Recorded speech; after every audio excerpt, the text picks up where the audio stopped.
Practice করে থাকি। Section 115 of the code of civil procedure. আচ্ছা, এই এই যে লিখলাম, এই 115টাই হচ্ছে একটা ইম্পর্টেন্ট সেকশন। তাই 115-র মধ্যে এখন আপনারা পাবেন 115-র 1, এটাও কিন্তু 115-র ভিতরে। 115-র 1, 115-র 2, 115-র 3 এবং 115-র 4, এই 4টা ধারা হলো আমাদের সাথে হাইকোর্টের রিভিশনের সাথে সম্পর্কযুক্ত। হাইকোর্টের সাথে সম্পর্কযুক্ত। এখন এই 4টা ধারার মধ্যে লাল কালারের যে দুটা ধারা দেখতে পাচ্ছেন, ডিস্ট্রিক্ট জাজ এবং এডিশনাল ডিস্ট্রিক্ট জাজ, এই দুইটা ধারা আমাদের সাথে সম্পর্কিত না, অর্থাৎ এটা হাইকোর্টের জন্য লাগতেছে না।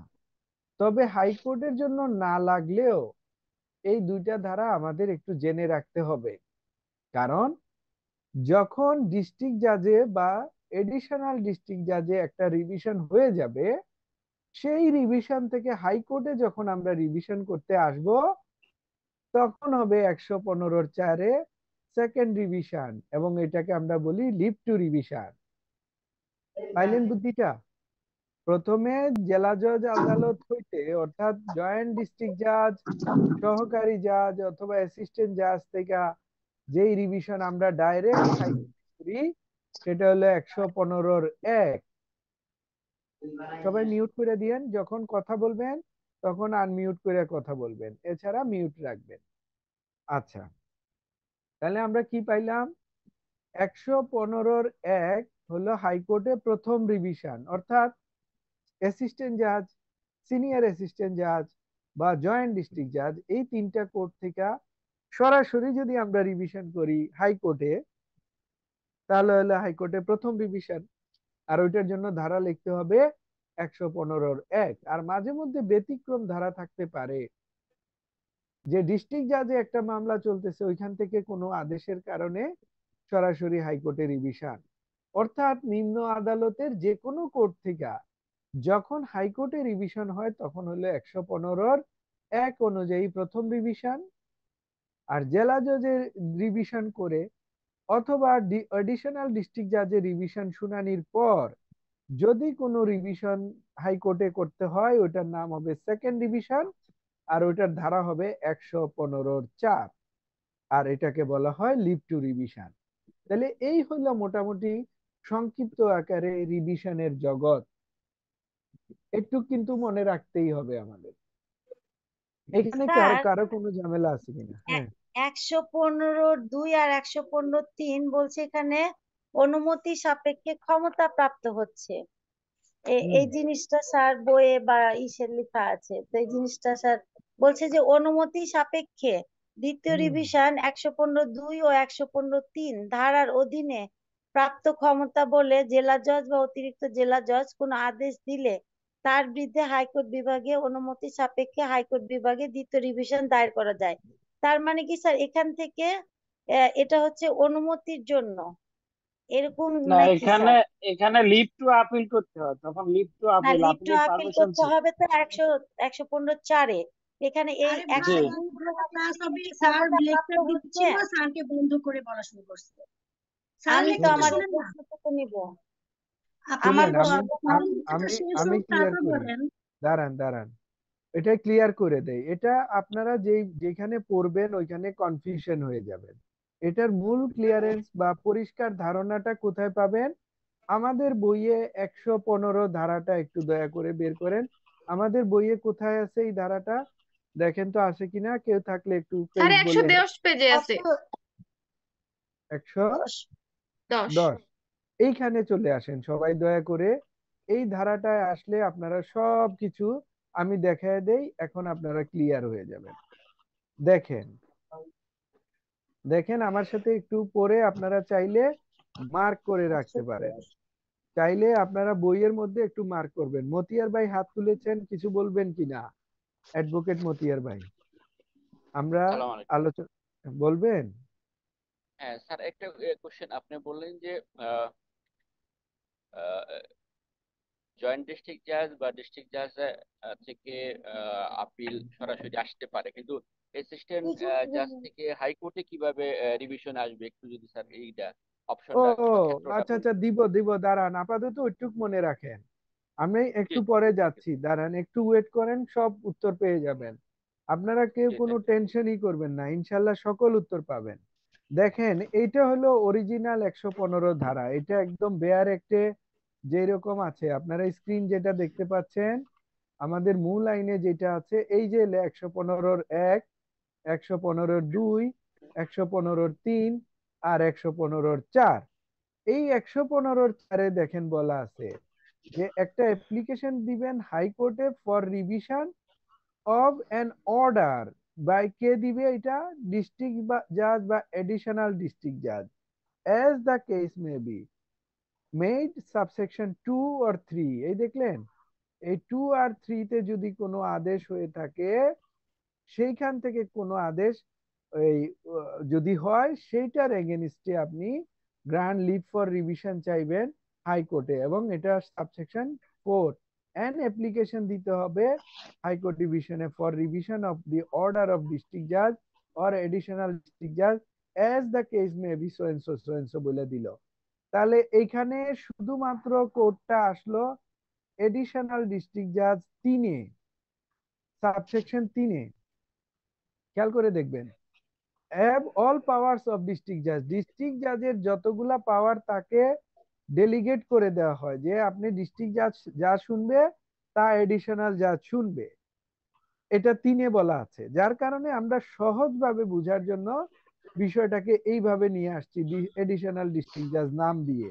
কিন্তু আপনারা জানেন এডিশনাল ডিস্ট্রিক্ট জাজ আর ডিস্ট্রিক্ট জাজের পাওয়ার একই। তো যার কারণে ওই 3-এ যেহেতু এডিশনাল ডিস্ট্রিক্ট জাজ অরিজিনাল আইনে ধারায় এইভাবে বলা আছে, এর জন্য আমরা এটাকে নিয়ে আসলাম, যে এখানে মূল ফোকাসটা হলো এডিশনাল ডিস্ট্রিক্ট জাজ। আর এই এডিশনাল ডিস্ট্রিক্ট জাজের অল পাওয়ার থাকবে কার?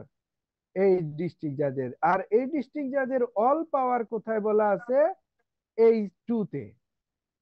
এই 2-তে বলা আছে ডিস্ট্রিক্ট জাজের পাওয়ার তিনি কি কি অ্যাপ্লাই করবে।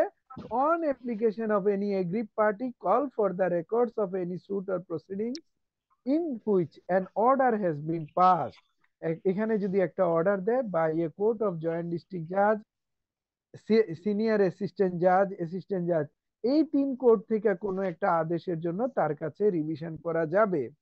তো আমাদের ফোকাসটা কি? আমাদের ফোকাসটা হলো এই দুইটা ধারায় রিভিশন হবে এই কোর্টগুলাতে, এইখানে এখানে রিভিশন হয়ে এইখানে বদলি হয়ে আসবে অল পাওয়ার এই এডিশনালের কাছে। এখানে কার কাছে? এখানে ডিস্ট্রিক্ট জাজের কাছে, এখান থেকে এখানে বদলি হয়ে আসবে। তো এই দুইটা ধারায় হলো তাদের কোর্টে রিভিশনের পাওয়ার। আর আমরা হাইকোর্টে কোনটা এক্সারসাইজ করতেছি? আমরা হাইকোর্টে এক্সারসাইজ করতেছি এই 115-1। এইখানে বলা আছে, দেখেন, এই যে high court division on application of any agree party, তিনি কল ফর রেকর্ড করতে পারে কার কার? in which a decree or order has been passed by a court of district judge, additional district judge, or a decree passed by a court of joint district judge, পাইলেন? Senior assistant জাজ পাইলেন, assistant জাজ পাইলেন। এই যে বলা আইলো যে জয়েন্ট ডিস্ট্রিক্ট জাজ, সিনিয়র অ্যাসিস্ট্যান্ট জাজ, অ্যাসিস্ট্যান্ট জাজের ডিক্রির বিরুদ্ধেও কি করা যাবে? হাইকোর্টে সরাসরি রিভিশন করা যাবে। কোন ক্ষেত্রে? এখন কথা হলো কোন ক্ষেত্রে, কোন ক্ষেত্রে, এটার জন্য আমরা এখানে একটা নোট দিয়েছি। দেখেন, এই যে 2 নাম্বার আপনারা দেখতে পাচ্ছেন, 2 নাম্বার এইখানে বলা আছে কম্প্রোমাইজ ডিক্রি, আপোস ডিক্রি, সোলেমুলে ডিক্রি যদি হয়, আর এটা যদি সহকারী জজ দেয়, সিনিয়র সহকারী জজ দেয়, জয়েন্ট ডিস্ট্রিক্ট জাজ দেয়, যে কোনো কোর্ট দেখ না কেন, এই ডিক্রির বিরুদ্ধে রিভিশন হবে কোথায়? ডাইরেক্ট হাইকোর্টে। আরশাদ ভাই, ইয়া ভাই একটু আগে প্রশ্ন করলেন, এখন পাইলেন উত্তরটা? স্যার যে একটা সহকারী জজ, বল- বলেন। সরি বলেন। বলতে চাচ্ছিলাম যে স্যার আমরা তো এখানে ক্লাসে লার্ন করতে চাচ্ছি, এখানে কিন্তু স্যার প্রশ্ন করা এবং প্রশ্নের উত্তর জানাটাও এটা না আমাদের না, পার্ট অফ প্রশ্ন করবেন। এডুকেশন। এই যে একটু আগে ইয়া ভাই প্রশ্ন তো করলেন, মতিয়ার ভাই শুনেন, আমি বলে দেই, সবাই একটু শুনেন মনোযোগ দিয়া। প্রশ্ন করার স্টাইলটা হচ্ছে, মতিয়ার ভাই একটা সুন্দর প্রশ্ন করছেন, উনি হাত তুলেছেন। আপনারা এখানে হাত তুলতে পারা যায় কিভাবে জানেন তো সবাই? হাত তোলার আরেকবার। অপশনটা, হাত তোলার অপশন হলো এখানে, এই যে চ্যাট বক্সের এখানে একটা কোথায় যেন হাত আছে। এই হাতটা তুললে হবে কি, আমি কথা বলতে বলতে যেখানে যে আমার কথা শেষ হবে, তখন আমি জিজ্ঞেস করব, ভাই আপনি হাত তুলেছেন, আপনার কি প্রশ্ন আছে করেন। কিন্তু দেখা যায় যে আমি কথা বলতে বলতে মাঝখান দিয়ে যখন কথা বলেন, তখন আপনারা ক্ষতিগ্রস্ত হন, একটা ফিনিশিং কথা আর না, শেষ, এ, বুঝলেন? ঠিক আছে স্যার, কিন্তু কিন্তু স্যার আমরা যারা এখানে পার্টিসিপেটর আছি, আমরা হ্যাঁ, একজন আরেকজনের কথা গুরুত্ব সহকারে শুনবো, কিন্তু আমরা অ্যাগ্রেসিভ বা আমরা অ্যানয়েড ফিল না করবো না না না, যে কেউ আপনি প্রশ্ন অ্যাগ্রেসিভ করবেন হবেন না। না। আপনারা এখানে হাত তুলবেন, ওই যে হাত তোলার অপশনটা কে আছেন দেখাই দিতে পারবেন? হাত তুলতে হয় কোথায় সফটওয়্যারে? স্যার ইয়েতে ওই দাঁড়ান, যে ইয়েতে রিয়াকশন আছে, পার্টিসিপেন্ট চ্যাট, তারপর রিয়াকশন আছে, রিয়াকশনে চাপলে ওখানে হ্যাঁ। স্যার হ্যান্ড ও রেইজের ঠিক অপশন আছে, আছে। ঠিক আছে, থ্যাংক ইউ। আচ্ছা, যারা এটা দেখে নিচ্ছেন এখন আশা করি বুঝতে পারতেছেন, আপনারা তো প্রশ্ন করার জন্যই ভর্তি হয়েছেন, কেউ প্রশ্ন করতে আপনাকে বাধা দিচ্ছে না, কিন্তু আপনি সিস্টেমেটিক প্রশ্ন করেন, তাহলে দেখবেন মানে আপনার আলোচনার যে ধারাবাহিকতা আছে এখান থেকে কেউ বঞ্চিত হবেন না। এর জন্য যারা প্রশ্ন করবেন কোনো অসুবিধা নাই, বরঞ্চ আপনারা প্রশ্ন করার জন্য আমি আরো বেশি ফ্লোর দেই। আপনারা যত বেশি প্রশ্ন করবেন, এতে আমিও সমৃদ্ধ হব, আপনারাও সমৃদ্ধ হবেন। কিন্তু প্রশ্নটা হইলো এভাবে হাত তুলে করলে হবে কি, আপনাদের জানাটা সুন্দর হবে। একটা লেকচার থাকাকালীন অবস্থায় আমি যখন মনে করব যে ঠিক আছে, আমি তিনটা হাত দেখতে পাচ্ছি, জিজ্ঞেস করব আপনার প্রশ্নটা করেন, আপনারটা করেন, তখন দেখবেন পরিবেশ অত্যন্ত সুন্দর হবে। কেউ মনে কষ্ট নিবেন না, আপনারা সবাই এখানে বন্ধু বন্ধু, সবাই সবার উপকারের জন্য আসছেন, এবং একজনের প্রশ্ন দিয়ে আরেকজন উপকৃত হন, এটাই হচ্ছে বাস্তবতা। Don't worry.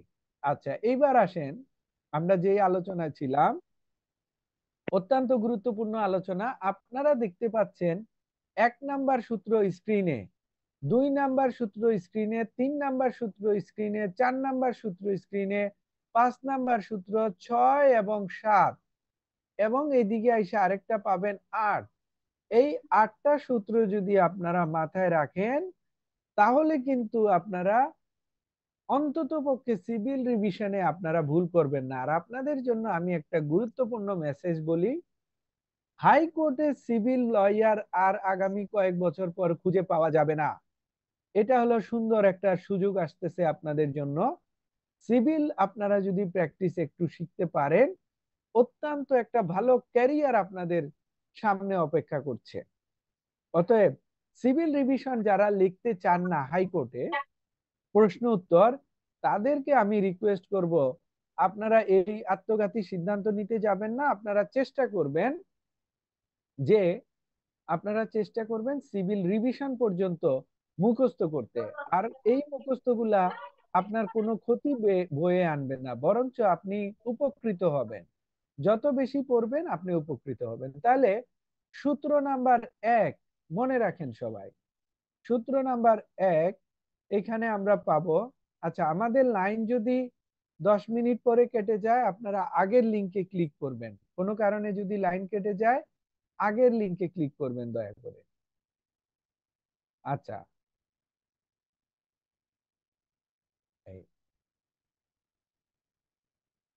এবার সরি, আপনারা কিন্তু গ্রুপে অনেকেই ভর্তি হয়ে গেছেন, কিন্তু অনেকে হয়তো লিংক পাওয়াটা এগুলা বুঝেন না। আমি দেখতে পাচ্ছি প্রায় 48 জন, যাই হোক আমাদের 40 জন আপনারা আছেন ক্লাসে, এটাও আশার দিক।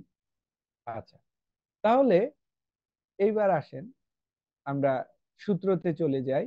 1 নাম্বার সূত্র মনে রাখবেন, যুগ্ম জেলা জজ আদালত 5 কোটি টাকা পর্যন্ত কোনো আদেশ দিলে, খেয়াল করেন এখানে এগেইনস্ট অর্ডার, আদেশ দিলে, যুগ্ম জেলা জজ 5 কোটি টাকা পর্যন্ত আদেশ দিলে সেই আদেশের বিরুদ্ধে রিভিশন হবে জেলা জাজ আদালতে 115-2 অনুযায়ী।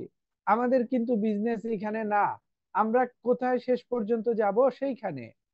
এই জাজমেন্ট এন্ড অর্ডারটা মঞ্জুর বা না মঞ্জুর হলে হাইকোর্টে রিভিশন হবে এবং এটা হবে সেকেন্ড রিভিশন এবং এটার ধারা হবে 115-4। খেয়াল করে দেখেন, যুগ্ম জেলা জজ আদালত অর্ডার দিয়েছে, সেই অর্ডারের এগেনস্টে রিভিশন হয়েছে, একটা রিভিশন শেষ হয়ে গেছে, এর জন্য দ্বিতীয় রিভিশন, আর দ্বিতীয় রিভিশনের ধারা 115-4। এই গেল 1 নাম্বার সূত্র। 2 নাম্বার সূত্র, যুগ্ম জেলা জজ 5 কোটি টাকার বেশি আদেশ যদি দেয়, সেই আদেশের বিরুদ্ধে সরাসরি হাইকোর্টে প্রথম রিভিশন, আর এটার ধারা হলো 115-1। আর এর জন্য এটা আমরা নিচে লিখলাম 115-1। এইবার আসেন, সহকারী জাজ, সিনিয়র সহকারী জাজ বা যুগ্ম জেলা জজ আদালত, এই তিনটার যদি কোনো আদেশ হয়, সেই আদেশের বিরুদ্ধে জেলা জজ আদালতে দ্বিতীয় রিভিশন, আর এই রিভিশনে মঞ্জুর বা নামঞ্জুর হলে ক্ষতিগ্রস্ত পক্ষ যেখানে যাবেন হাইকোর্টে সেকেন্ড রিভিশন, এটার জন্য 115-4। মূলত 1 আর 3 এই দুইটা একই, এই 1 আর 3 একই। এটা দুইবার লেখার কারণ হলো যুগ্ম জেলা জজে 5 কোটি টাকা পর্যন্ত মামলা আছে, এটাকে আলাদাভাবে বোঝানোর জন্য। আর এইখানে সহকারী জজ আর সিনিয়র সহকারী জজ, এইখানে আরো দুইটা কোর্ট আছে, এটার এগেনস্টে এইখানে রিভিশন হয় সব সময়, এইটা বোঝানোর জন্য। আর আমরা এখানে সব সময় 115-2 লিখতেছি কেন? চাইলে কিন্তু আমরা এখানে প্লাস দিয়ে লিখতে পারতাম 115-3, আর এখানেও লিখতে পারতাম চাইলে জেলা জজ বা অতিরিক্ত জেলা জজ আদালতের রিভিশন। এগুলো আমরা ইচ্ছে করে লিখি নাই, কারণ এগুলো আপনারা বুঝতেছেন। কারণ সূত্র বুঝার জন্য এত বিষয় লাগবে না, ওটা আমরা প্রশ্ন যখন সলভ করব, এই সূত্রটা আপনাদের কাজ করে কিনা, এই সূত্র আপনারা বুঝেছেন কিনা, এটা আমরা কিভাবে বুঝবো? আপনারা যখন এটা প্রিন্ট দিয়ে টেবিলে রাখবেন, কালার প্রিন্ট করে টেবিলে রাখবেন, আমরা যখন প্রশ্ন পড়ব, প্রশ্ন পড়ার পর আমি আপনাদেরকে জিজ্ঞেস করব, এই প্রশ্নটা কি 3 নাম্বার সূত্রে গেল, এই প্রশ্নটা কি 4 নাম্বার সূত্রে গেল, এই প্রশ্নটা কি 5 নাম্বার সূত্রে গেল, এটা কি 6-এ গেল। সবাই যার যার মতো করে বুঝে উত্তর দিবেন, এটা এত নাম্বারে গেল। বুঝা গেল? এর জন্য এই জিনিসটা আপনারা একটু দয়া করে মাথায় নেওয়ার চেষ্টা করেন। তাহলে 1 আর 3 এটা মোটামুটি একই রকম। দুইটা আমরা পেলাম যুগ্ম জেলা জজ আদালত থেকে সরাসরি হাইকোর্টে রিভিশন যদি 5 কোটি টাকার বেশি আদেশ হয়। আচ্ছা, এখানে মনে রাখবেন এই তিনটা, এখানে কি লেখা দেখেন একটু মনোযোগ দিয়ে। আদেশ, এখানে আদেশ, এখানে আদেশ। খেয়াল করেন, যুগ্ম জেলা জজ আদেশ দিয়েছে, যুগ্ম জেলা জজ আদেশ দিয়েছে, সহকারী জেলা জজ আদেশ দিয়েছে, সিনিয়র সহকারী জজ আদেশ দিয়েছে, এখানে সবগুলাই আদেশ। আর 4, 5, 6 এইগুলা কি দিচ্ছে? ওই একই রকম তিনটা কোর্ট জাজমেন্ট এন্ড ডিক্রি। খেয়াল করেন, জাজমেন্ট এন্ড ডিক্রির বিরুদ্ধে জেলা জজ আদালতে আপিল হবে, এই আপিলে মঞ্জুর বা না মঞ্জুর হলে হাইকোর্টে প্রথম রিভিশন। কারণ এটা ডিক্রির বিরুদ্ধে আপিল হচ্ছে, আর এইখানে দেখেন আমরা বললাম আদেশের বিরুদ্ধে রিভিশন হচ্ছে, আর এটা হলো ডিক্রির বিরুদ্ধে আপিল হচ্ছে। তাহলে জেলা জজে কি হলো? আপিল হলো। জেলা জজে কি হলো? আপিল হলো। আর সেই আপিলের বিরুদ্ধে আমরা হাইকোর্টে যাচ্ছি প্রথম রিভিশন করতে, এর জন্য আমরা প্রথম রিভিশন লিখলাম। আর ওইটার ধারা 115-1।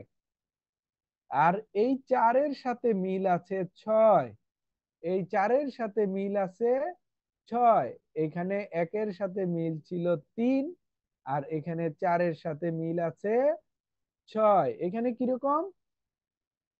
এইখানে দেখেন, যুগ্ম জেলা জজ আদালত যদি জাজমেন্ট এন্ড ডিক্রি দেয়, সেই জাজমেন্ট এন্ড ডিক্রি যদি 5 কোটি টাকা পর্যন্ত হয়, সেটার বিরুদ্ধে আপিল হবে জেলা জজে 96 ধারায় জেলা জজ আদালতে। আর সেই আপিলে যে সিদ্ধান্ত হবে, মঞ্জুর বা নামঞ্জুর হলে অপরপক্ষ কষ্ট পেয়ে হাইকোর্টে প্রথম রিভিশনে চলে যাবে। এর জন্য এটার ধারা হবে 115-1। আর এইটা আমরা লাল কালি দিয়ে লিখলাম কেন? এইটা আমরা লাল কালি দিয়ে লিখলাম, যুগ্ম জেলা জজ আদালত 5 কোটি টাকার বেশি যদি কোনো ডিক্রি দেয়, খেয়াল করবেন শব্দটা এখানে ডিক্রি, জাজমেন্ট এন্ড ডিক্রি, যুগ্ম জেলা জজ আদালত যদি 5 কোটি টাকার বেশি কোনো ডিক্রি দেয়, তাহলে সেইটার বিরুদ্ধে হাইকোর্টে সরাসরি আপিল। আর আপিল আমরা এই চ্যাপ্টারে পড়তেছি না, আমাদের চ্যাপ্টারটা হচ্ছে রিভিশন। এর জন্য আমরা এটাকে কি কালার দিয়ে রাখলাম? এটাকে আমরা লাল কালি দিয়ে রাখলাম। আপনারা আরেকটা জিনিস মনে রাখেন, এই যে টাকা পয়সার হিসাব কত টাকা হলে কি হবে, এটার জন্য আমাদের বই বের করেন, যে বইটা আপনারা আপনাদের হাতে ছিল। আচ্ছা, এইখানের এই হিসাবটা বুঝতে পেরেছেন কিনা? এই পৃষ্ঠা উল্টায় ফেলার আগে কারো কোনো প্রশ্ন থাকলে বলতে পারেন যে এই জায়গাটা বুঝি নাই।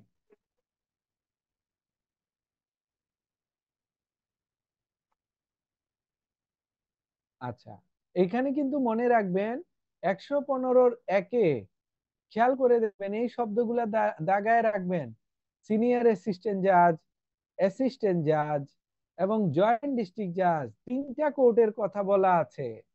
এই 3টা কোর্টের যদি কোনো রায় ডিক্রি হয়, সেই রায় ডিক্রির বিরুদ্ধে যদি আপিল না চলে, সেই ডিক্রির বিরুদ্ধে আপনি রিভিশন করবেন হাইকোর্টে। এই কথাটা 115-1-এ বলা আছে। এর জন্য আমরা সহকারী জজ, সিনিয়র সহকারী জজের ডিক্রির বিরুদ্ধে হাইকোর্টে রিভিশন করতে পারি।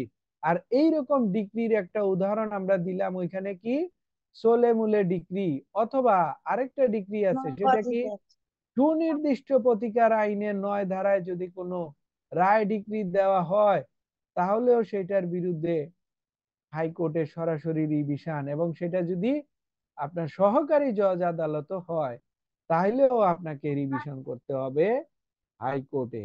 এই কথাটা ওইখানে লেখা আছে। এটা কিন্তু আমরা অনেক সময় অনেক মানে পুরানা প্র্যাকটিশনার যারা, তাদের কাছ থেকে এটা বুঝতে অনেক কষ্ট হবে আপনাদের, কঠিন। আচ্ছা, টাকা পয়সার যে হিসাবটা বললাম, এইটার হিসাব কোথায় আছে? এটা হলো আমাদের বইয়ের এইখানে আছে, কিন্তু আপিল সহ কোথায় আছে সেটা দেখি।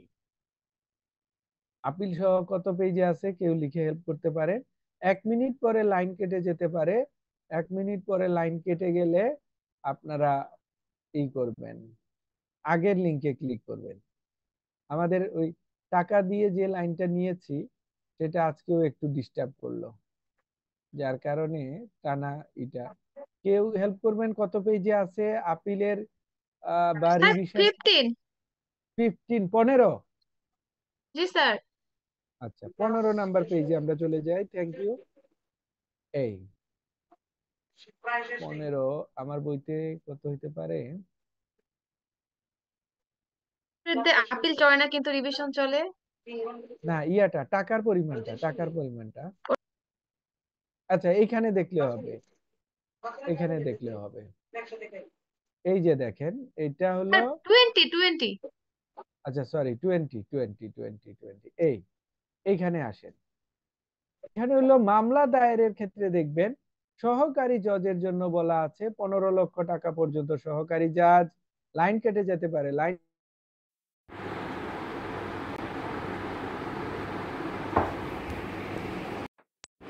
যাবেন।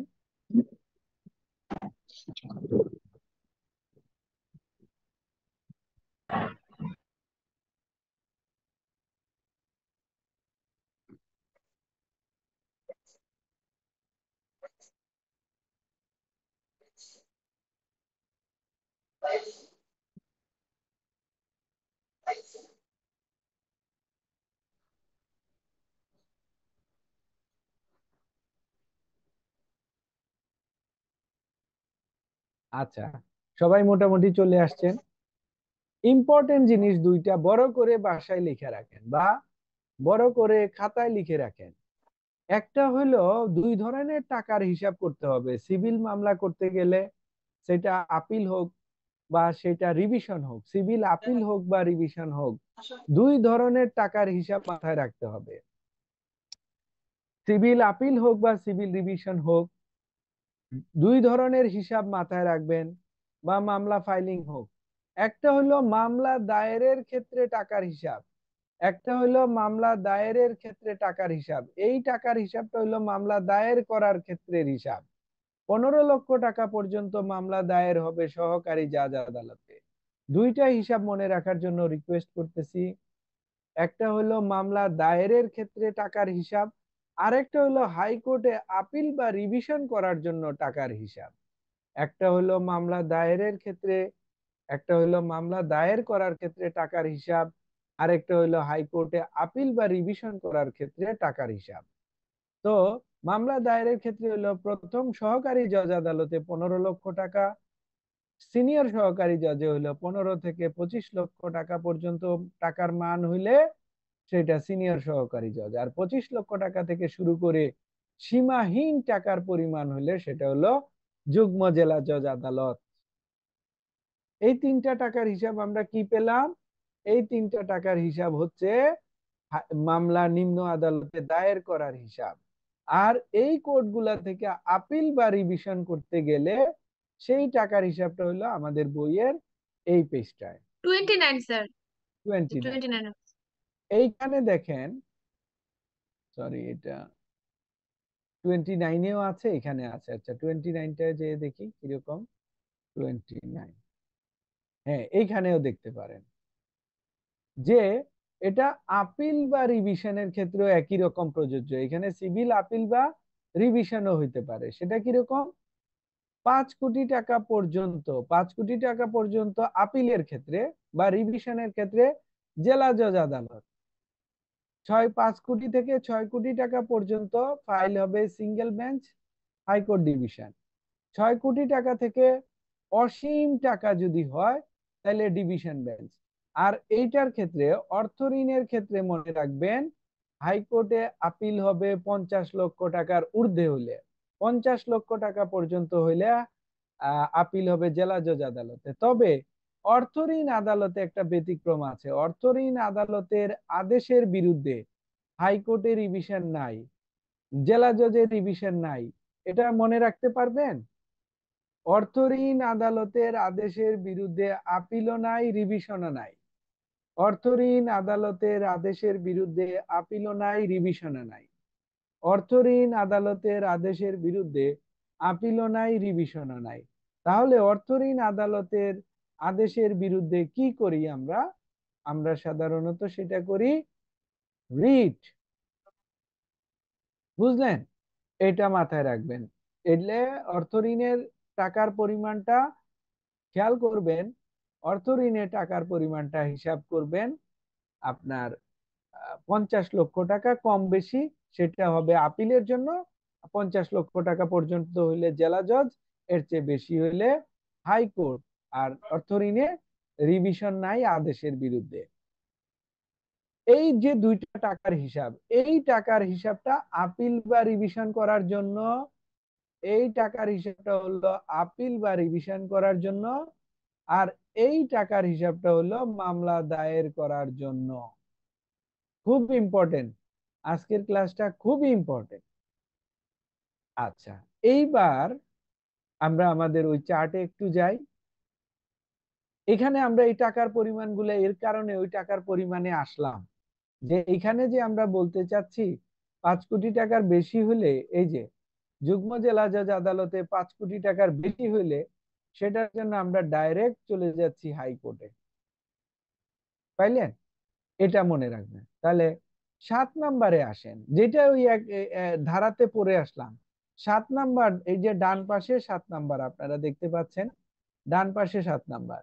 এই তিনটা আদালত, সহকারী, সিনিয়র সহকারী জজ, এই তিনটা আদালত যে সকল আদেশের বিরুদ্ধে মিস আপিল হয়, অর্ডার 43 রুল 1-এ আমরা দেখেছি কিছু কিছু আদেশের বিরুদ্ধে মিস আপিল হয়, এগেইনস্ট অ্যাপিলেবল অর্ডার। যদি জেলা জজে মিস আপিল হয়, সেই মিস আপিলে যে জাজমেন্ট ডিক্রি হবে সেইটার এগেইনস্টে হাইকোর্টে রিভিশন হবে এবং সেইটার জন্য 115-র 1 ধারা অনুযায়ী প্রথম রিভিশন। মনে রাখবেন। আচ্ছা এইবার দেখেন এটা 8 নাম্বার, সহকারী জজ আদালত এই তিনটা আদালতের কোনো আপিল হোক, মিস আপিল হোক বা রিভিশন হোক, এই তিন ধরনের মামলা যখন কোনো জেলা আদালতে চলমান থাকে, সেটা আপিল হইতে পারে, মিস আপিল হইতে পারে বা রিভিশন হইতে পারে। এই রিভিশন, এটা নিয়ে অনেকে কনফিউশন হয়ে যাবেন যে রিভিশন করলাম জেলা জজ আদালতে, তাহলে এই রিভিশনের চলমান অবস্থায় আদেশের বিরুদ্ধে যদি আমি রিভিশন করি হাইকোর্টে, তাহলে কেন প্রথম রিভিশন হবে? এটা কিন্তু অনেকে কনফিউশন হয়ে যেতে পারেন। এইখানে কেউ যদি চান একটু পার্টিসিপেট করতে পারেন যে না আমি কনফিউশন হই নাই এই কারণে। কেউ বলতে চাইলে বলতে পারেন যে জেলা জজে একটা রিভিশন হয়েছে, জেলা জজে রিভিশন চলমান অবস্থায় একটা আদেশ হলো, ওই আদেশের এগেনস্টে হাইকোর্টে আসলে রিভিশন কেন 115 হচ্ছে, কেন এটা সেকেন্ড রিভিশন হচ্ছে না? কে বলবেন একটু? যেহেতু স্যার রিভিশনের এটা হয়নি, এখনো ফাইনাল হয়নি, চলমান আছে। গুড, একজন ভালো বলছেন। আর কেউ বলতে চাইলে বলতে পারেন।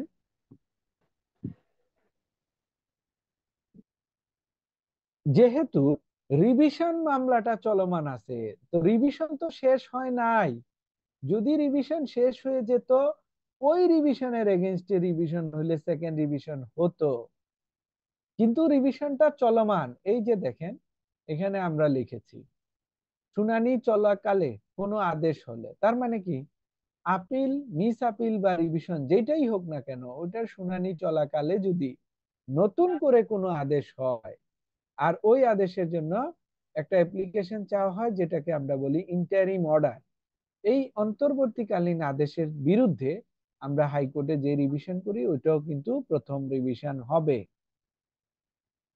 তাহলে এই হলো আমাদের মোটামুটি একটা জগৎ রিভিশনের। এই জায়গাগুলো আমরা মনে রাখবো, পাশাপাশি ব্যতিক্রমগুলা কিন্তু আমরা এখানে লিখে দিয়েছি, ব্যতিক্রমগুলো এখানে লিখে দিয়েছি। এর জন্য আপনারা আশা করি মানে হবেন না, বিচ্ছিন্ন হবেন না। আপনাদের কাছে রিকোয়েস্ট থাকবে বাসায় অন্তত পক্ষে এই চারটা মিনিমাম 10 বার লিখবেন, একবার, দুইবার বা চারবার, এইভাবে 10 বার এই চারটা শুধু লেখেন।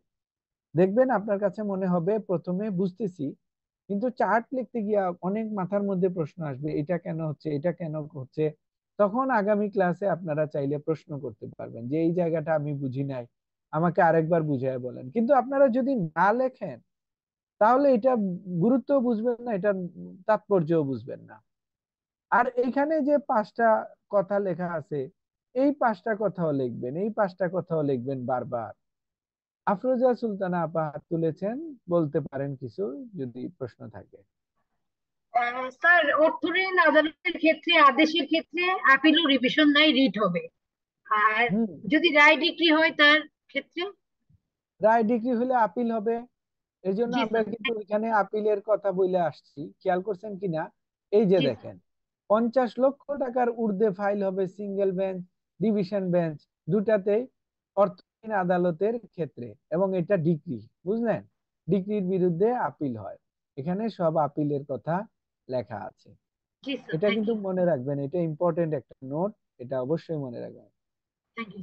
মতিউর ভাই বলেছেন please send this chart again. আচ্ছা, আমরা এটা গ্রুপে দিয়ে দিব, যারা যারা পান নাই তারা তারা এই চার্টটা গ্রুপ থেকে নিয়ে নিবেন, কোনো অসুবিধা নাই, এবং কালার প্রিন্ট করে নিবেন। কালার প্রিন্ট করলে আপনাদের পড়তে সুবিধা হবে। এইবার আমরা একটা প্র্যাকটিক্যাল প্রশ্ন পড়ব, আর ওই প্রশ্ন পড়ে এইখানের সূত্রগুলা কাজ করে কিনা এটা দেখব, এই সূত্রগুলা কাজ করে কিনা। আর আপনাদের অ্যাডভান্স একটা হোমওয়ার্ক দিয়ে রাখি।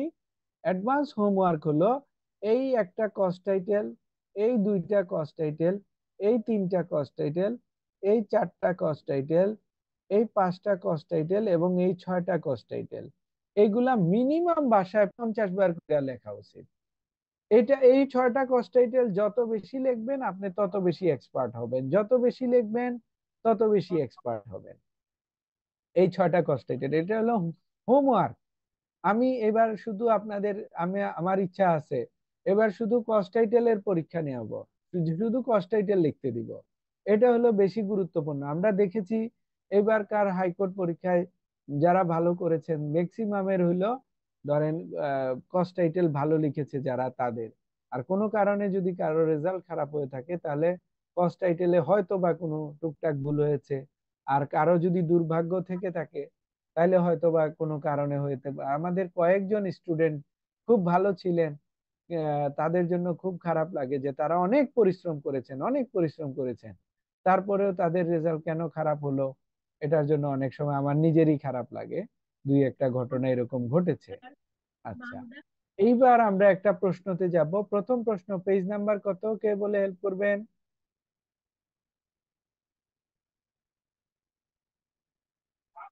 প্রথম প্রশ্ন কত নাম্বার পেজে? ও পেয়ে গেছি মনে হয়। সিভিল ডিভিশনের প্রথম প্রশ্ন কত নাম্বার পেজে? আর 115। গুড, 115, 115। এই এই প্রশ্নটা আমরা বের করব, এই প্রশ্নটা পড়বো, আর আপনারা ওই যে সূত্রগুলা যারা প্রিন্ট দিয়েছেন, হ্যাঁ, সেই প্রিন্টগুলা মিলাবেন এবং কেউ কাউকে বলবেন না। আর দেখবো কারা কারা পারেন। এই সূত্রটা আমরা পড়তেছি, সরি এই প্রশ্নটা পড়তেছি, আর 8টা সূত্র যে দিয়েছিলাম আমরা, আপনারা মিলাবেন ওই 8টা সূত্রের কোন সূত্রতে এই প্রশ্নটা পড়েছে। আচ্ছা, আমরা এখন প্রশ্ন শুরু করি। A filed a suit for permanent injunction against B. A B এর বিরুদ্ধে চিরস্থায়ী নিষেধাজ্ঞার মামলা দায়ের করেছে। সুন্দর কথা। মামলা দায়ের করার পর মামলা চলমান অবস্থায় বিবাদী বি মানে defendant B filed an application for local investigation. Local ইনভেস্টিগেশনের জন্য তিনি একটা দরখাস্ত দিয়েছেন এবং দরখাস্ত দিয়ে the application was allowed by the concern trial court. তাহলে অ্যাপ্লিকেশনটা দিয়েছে বি বিবাদী, তার দরখাস্ত এলাও হয়েছে, একটা আদেশ হয়েছে। দরখাস্ত এলাও করা মানে কি? দরখাস্ত মঞ্জুরের আদেশ হয়েছে। দরখাস্তটা কে দিয়েছে? বি দিয়েছে। আর বি এর দরখাস্ত মঞ্জুর হয়েছে। কষ্ট পেয়েছে এ। এ বিং এগ্রিভড, এ কষ্ট পেয়ে বাই দ্য অ্যাফোরসাইড অর্ডার, ওই এলাও এর অর্ডারে কষ্ট পেয়ে মুভড বিফোর দ্য ডিস্ট্রিক্ট জাজ, ডিস্ট্রিক্ট জাজের কাছে তিনি মুভ করেছেন। কি মুভ করছেন? একটা রিভিশন। আদেশের বিরুদ্ধে রিভিশন হয়, অতএব তিনি সেটা মুভ করেছেন। হু হ্যাজ অলসো অ্যাফার্ম, যে কিনা সেই আদেশটাকে বহাল রেখেছে। তাহলে জেলা জজ আদালতে যিনি রিভিশন করেছেন তার রিভিশনটা নামঞ্জুর হয়েছে, যার কারণে বলা হয়েছে নিম্ন আদালতের আদেশকে তিনি বহাল রেখেছেন। তার মানে কি? রিভিশনটাকে রিজেক্ট করেছেন। Of the trial court, trial কোর্টের আদেশকে মঞ্জুর করেছেন। এই ট্রায়াল কোর্টের আদেশে মঞ্জুর হওয়ায় তিনি কষ্ট পেয়েছেন। কে কষ্ট পেয়েছেন? এ। এ দুই জায়গায় কষ্ট পাইলেন। কষ্ট পাইয়া আপনার কাছে আসলেন। Advice a regarding next course of action and prepare as per provision of law in this regard. এই অনুযায়ী আপনি একটা ড্রাফট রেডি করেন। এখন আপনাকে বলতে হবে আর এই সূত্র 1। আর কে কে বুঝেন নাই? টাইপ করে যিনি লিখেছেন তিনি বেশি পুরস্কার পাবেন। নীরা, নীরাল টাইপ করে বলেছেন। আর কে বলবেন? বুঝে বলেন কেউ যে কেন এক হচ্ছে। ইয়া আপা বলেছেন এক। মোসাম্মদ নূরবানু কবিতা আপা হাত তুলেছেন, বলতে পারেন। স্যার, যেহেতু এখানে স্যার দুইটা জায়গায় কাজ করলো, একটা হচ্ছে ফার্স্ট হচ্ছে যে একটা মামলা দায়ের হয়েছে, এখানে অ্যালাউড হলো, আবার সে অ্যাগ্রিভ হলো, অ্যাগ্রিভ হয়ে আবার সেটা তার আগের আগের যে মোকদ্দমাটা অ্যাফার্ম হলো, বহাল হলো। বহাল হওয়ার পর মানে দুইবার হয়ে গেল স্যার। দুইবার হওয়ার পরে ডিস্ট্রিক্ট জাজে এখানে স্যার আদেশ হচ্ছে কিনা এটা বুঝতে পারছি না আমি, কারণ আদেশ বা অর্ডারের কোনো কথা নাই। আপনি বললেন স্যার যে এটা আদেশ। তো এখানে দুইবার হওয়ার কারণে দুইটা কোর্ট অলরেডি পার হয়ে গেছে, কাজে এটা 115 লিভ ফর অ্যাপিল হওয়ারই কথা স্যার। আচ্ছা শুনেন সবাই মনোযোগ দিয়া, এখানে ইম্পর্টেন্ট একটা জিনিস দেখবেন। আমরা যেই প্রশ্ন পড়লাম, তো স্যার সেকেন্ড আপিল যে কারণে আসছে, সেকেন্ড রিভিশন। হ্যাঁ মনোযোগ দিয়ে শুনেন। যে এইখানে 1 নাম্বারটাও 115-4 দুইটা ঘটনা ঘটে যায়, আর এইখানেও দেখবেন এই 4-এ দুইটা ঘটনা ঘটে যায়। আর এইখানে ঘটে হলো ডিক্রির বিরুদ্ধে জেলা জজে যাওয়া, আর 1 নাম্বারে হলো আদেশের বিরুদ্ধে জেলা জজে যাওয়া। তাহলে আমরা এটা আদেশটা বুঝলাম কিভাবে? টেকনিকটা হলো এই যে দেখেন, এই যে being agreed by the aforesaid order, order order order. Order তো এখানে স্যার বলা আছে, জি স্যার। হ্যাঁ, এখানে যদি বলতো being agreed by the aforesaid decree, decree degree, judgement, তাহলে তো স্যার কথা ছিল আলাদা। এই জায়গায় অনেকে কষ্ট পাচ্ছে। এই যে আপনি কথার সাথে সাথে বলতেছেন এইটা হলো অনলাইনের ক্লাসে নিষেধ, বুঝলেন? কারণ কথাটা বাড়ি খায়, অন্যদের জন্য কষ্ট হয়। একটু ধৈর্য ধরতে হবে আর কি। হ্যাঁ, বুঝছেন? এইবার এইবার হলো সঞ্জয় পাল হাত তুলেছেন, কিছু বলবেন? জি জি স্যার, ওই যে বলেন। ওইখানে বলা আছে যে অ্যান অ্যাপ্লিকেশন, অ্যাপ্লিকেশন দরখাস্ত দিলে সাধারণত তো এটা অর্ডারই হয়, এটা তো আর ডিগ্রি বা জাজমেন্টের দিকে যাবে না। অর্ডার ওইখানেই নিষ্পত্তি হবে, ওই দরখাস্ত হয়ে নিষ্পত্তি হয়ে একটা অর্ডার হবে। সেহেতু আমরা ওইখানে কয়েকজন, বলেন বলেন বলেন। অ্যাপ্লিকেশন দেখলেও তো আমরা ওটা বুঝতে পারি যে এটা রিভিশনের দিকে যাচ্ছে। আমি এই ইয়েস, কথা বলতে চাচ্ছি। আমরা অনেকগুলো এখানে উপাদান আছে বুঝার। একটা উপাদান হইলো অ্যাপ্লিকেশন, একটা উপাদান হইলো অর্ডার। এইভাবে আমরা বুঝতে পারতেছি। তবে অ্যাপ্লিকেশন হইলেও এটা অনেক সময় ডিগ্রি হইতে পারে। এইরকম একটা উদাহরণ হইলো যে আরজি খারিজের দরখাস্ত, আরজি খারিজের দরখাস্ত মঞ্জুর হইলে ওইটা কিন্তু আদেশের মাধ্যমে মঞ্জুর হয়, কিন্তু সেটা ডিক্রি হয়ে যায় এবং সেটার বিরুদ্ধে কিন্তু আপিল করতে হয়, রিভিশন হয় না। এটা আমরা আগামী ক্লাসে আলোচনা করব, ওইগুলো আমরা ক্লিয়ার করব ইনশাল্লাহ। বুঝতেছেন? আর কে প্রশ্ন করার জন্য হাত তুলেছেন? নার্গিস আপা স্যার, তুলেছেন আইফোন। জি বলেন। জি স্যার স্যার। একটু কথা বলতাম। রেখামণি আপা দিনাজপুর থেকে, বলেন কাইন্ডলি। স্যার, স্যার এইবার আমাদের গ্রুপ থেকে কতজন পাশ করছে অনলাইনের? অনলাইনেটা আমরা হিসাব করি নাই, কালকে সকালে হিসাবটা শেষ হবে। কিন্তু আমরা দেখেছি তুলনামূলক অনলাইনে যারা এসে মডেল টেস্ট পরীক্ষা বেশি দিয়েছে তাদের হার পরীক্ষার মানে পাশের হারটা একটু বেশি ছিল। যারা সরাসরি আচ্ছা, এসে লাস্ট 3টা মডেল টেস্ট পরীক্ষা দিয়েছে, তারা জি 3টা স্যার। মডেল টেস্ট পরীক্ষা দেওয়ার মানে দাঁড়িয়েছিল যে তারা সময় টাইম ম্যানেজমেন্ট করার একটা মানে জটিল, ক্যাপাসিটিটা। হ্যাঁ, ক্যাপাসিটিটা বেশি ছিল। এর জন্য আপনারা, আমরা যে পরীক্ষা নিব ইয়ার জন্য, এই মডেল টেস্ট। মডেল টেস্ট পরীক্ষার শেষে 3টা মডেল টেস্ট হবে, এটা আপনারা জায়গা বিক্রি করে হইলো মডেল টেস্ট পরীক্ষা দিবেন, বুঝলেন? স্যার আমি রাতে ঘুমাইতেই পারতেছি না স্যার। না, ডোন্ট ওয়ারি, আল্লাহ এত যা করেন, খারাপ লাগতেছে, আমি কিছুতেই ঘুমাইতেই পারতেছি না। আল্লাহ যা করেন, আমি আপনারে আমার কথা বলি তাহলে আপনার দুঃখ সব শেষ হয়ে যাবে। আমি 2017 সালে হাইকোর্ট পরীক্ষা দিয়েছিলাম। রেখামণি আপা শুনেন, জি স্যার।